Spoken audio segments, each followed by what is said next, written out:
दोस्तों, आप सभी को मेरा सलाम अर्ज़ है। जय हिंद दोस्तों। आज मैं आपसे जो बातें करने जा रहा हूँ वो मोहब्बत वाली बातें हैं।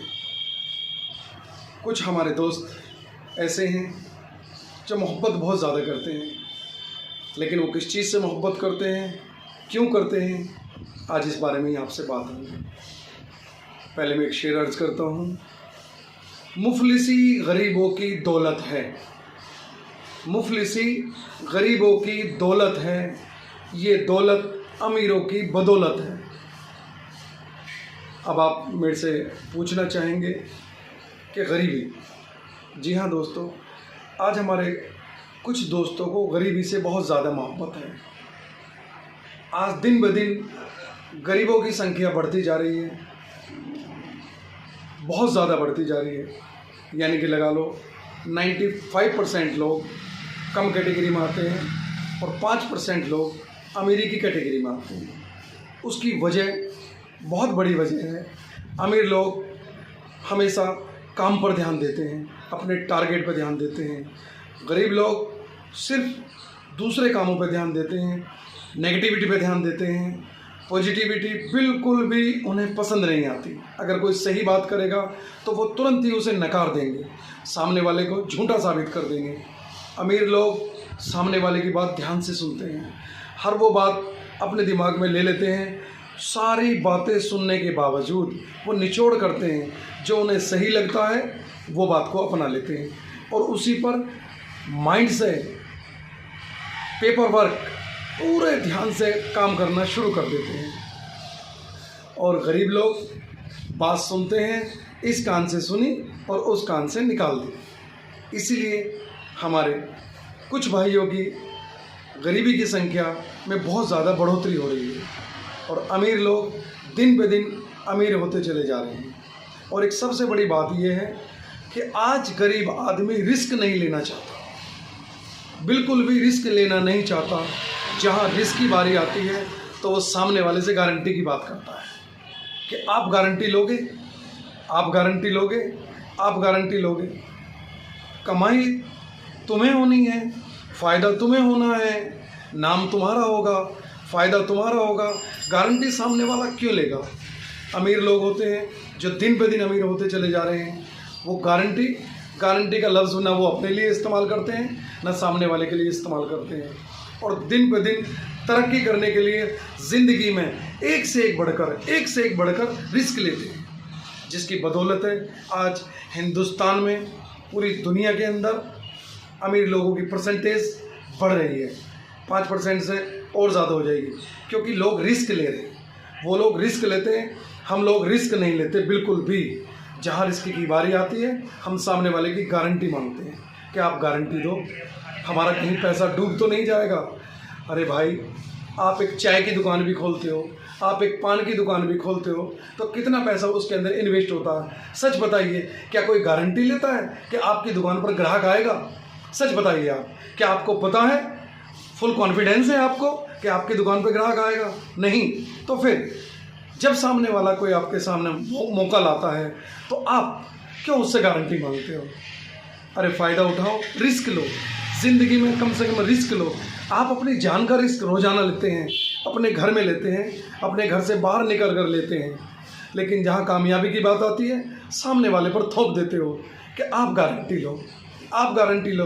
अरे क्यों लेगा वो आपकी गारंटी? अगर वो आपकी गारंटी लेगा तो वो खुद अपने लिए काम नहीं करेगा, बेवजह आपकी गारंटी लेगा।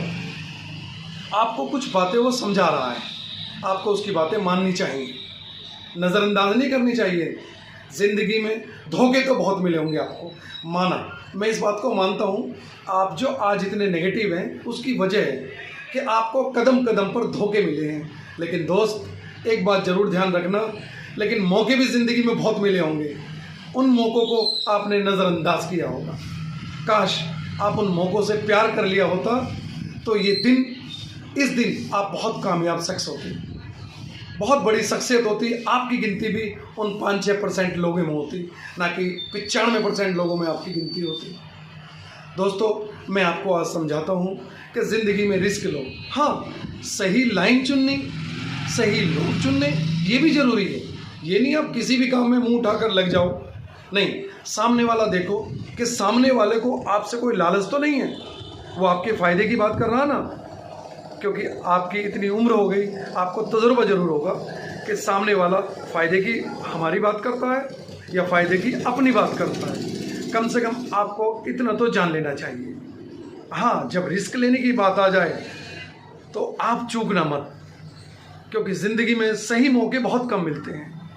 सही मौके अगर मिल जाएं तो तुरंत एक्शन में आ जाओ, तुरंत अपने उस गोल पर आ जाओ, तुरंत अपने उन ख्वाबों पर आ जाओ जो तुम्हें पूरे करने हैं। सपने जरूर हैं, कोई ऐसा आदमी नहीं है कि जिसके अपने कुछ सपने ना हो। सपने सबके होते हैं, मेरे भी सपने हैं, आपके भी सपने हैं। काफ़ी लोग पटरी पर आ चुके, बिल्कुल काम धंधे ठप हो गए बिल्कुल। देखो, जिनके पास अमाउंट था उन्होंने अपनी गुजर बसर अच्छी करी है, हालांकि काम से वो लोग भी फ्लॉप हो गए थे, लेकिन उन्होंने अपने परिवार को कोई परेशानी नहीं आने दी, ठीक। लेकिन जो लोग रेगुलर काम करते थे, ख़ास तौर से मज़दूर तबके के लोग, उन्होंने, ज़्यादातर लोगों ने, मैंने खुद अनुभव किया, देखा है, लोगों ने सब्जी बेची। यानी कि उस कोरोना काल में लोगों ने रिस्क लिया है, चाहे किसी से उधार पैसे लिए हों, चाहे खुद अरेंजमेंट किया है, सब्जी लाकर सब्जी बेची, गली गली में जाके सब्जी बेची। और रिस्क सब्जी में भी था। क्या था, मान लो सब्जी खरीदी, मंडी से सब्जी लेकर आए, नहीं बिकती सब्जी, क्या करते वो लोग। और कई लोगों के साथ हुआ भी ऐसे है भाई। कुछ इलाके ऐसे थे जहाँ पर किसी का भी आना मना था, सब्जी वाले जाते थे तो हमारे पुलिस वाले भाई उन्हें वहाँ से हटा दिया करते थे, ताकि कोरोना की महामारी है, एक दूसरे को लग रही थी। इस एहतियात को देखते हुए पुलिस अपने ढंग से अपना काम को अंजाम दे रही थी, लेकिन लोगों को भी अपने ढंग से अपने काम को अंजाम देना था। कहने का मकसद ये है, एक छोटे से छोटा काम और बड़े से बड़े काम के लिए हमें रिस्क लेना पड़ेगा, ज़रूर रिस्क लेना पड़ेगा। दोस्तों, मेरी बात को आप नज़रअंदाज ना करें, मुझसे प्यार करें, मेरी बातों से प्यार करें। और जो शुरू में मैंने शेर सुनाया था वो आपके सामने एक बार फिर इरशाद करता हूँ। मुफलिसी गरीबों की दौलत है, मुफलिसी गरीबों की दौलत है, ये दौलत अमीरों की बदौलत है। दोस्तों, अमीरों की बदौलत का मतलब है, कोई भी अमीर नहीं चाहता कि एक गरीब आदमी मेरी टक्कर का आदमी बने, मेरे जैसा बने, मेरे जैसे काम करे। वो आपको तनख्वाह पे रखेगा, वो आपको सैलरी देगा, मासिक सैलरी, चाहे आपके काम के हिसाब से कितनी ही हो। वो नहीं चाहेगा कि मेन चेयर पर कल मेरी तरह ये भी बैठे, क्योंकि अगर वो आपको अपने जैसा बना लेगा तो फिर आप में और उसमें क्या फ़र्क रह जाएगा। तो दोस्तों, मेरे शेर का जो सार है वो यही है कि गरीब आदमी को चाहिए वो अमीर बनने की कोशिश करे, अपनी फैमिली को, अपने बच्चों को, अपने परिवार को सारी सुख सुविधाएं दे। और अमीर आदमी को भी चाहिए कि वो जो गरीब लोग हैं उन्हें सपोर्ट करें, बहुत अच्छी तरह से सपोर्ट करें, जैसे भी उनसे हो सके, क्योंकि हिंदुस्तान, हम हिंदुस्तानी लोग हैं और हिंदुस्तान में कोई भी हमारा भाई गरीब ना रहे, कम से कम हमारे से ऊंचा ना सही, हमारे बराबर का तो रहे। अमीरों की ये सोच होनी चाहिए और गरीबों की ये सोच होनी चाहिए कि हमें अपने लिए, अपने परिवार के लिए कुछ करना है, हमें अपने देश के लिए कुछ करना है, देश की मिट्टी के लिए कुछ करना है। दोस्तों, ये मेरा चैनल है हबीब अहमद मोटिवेशनल के नाम से, आप इसे यूट्यूब पर सर्च करें, सब्सक्राइब करें, शेयर करें, लाइक करें। दोस्तों, आपका मेरे साथ प्यार ऐसे ही बना रहे, मैं खुदा से दुआ करता हूँ। इंशाअल्लाह नेक्स्ट वीडियो में आपसे फिर मुलाकात होगी, तब तक के लिए जय हिंद।